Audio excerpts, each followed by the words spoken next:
High বন্ধুরা, তোমরা সবাই কেমন আছো? এটা হলো ঘাস কাটা মেশিন। দেখো কত সুন্দর। এই যে দেখো প্লাস্টিকের এটা দিয়ে মানে ঘাস কাটা যায়।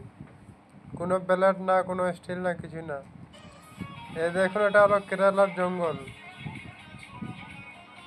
এই দিয়ে গোটা ঘাস কেটে সাফা করে দিলাম।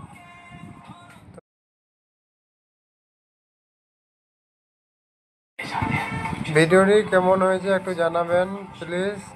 চ্যানেলটিকে সাবস্ক্রাইব করুন, লাইক করুন, কমেন্ট করুন, সাপোর্ট করুন যেন আরও ভালো ভালো ভিডিও বানাতে পারি আর আপনাদেরকে দেখাতে পারি।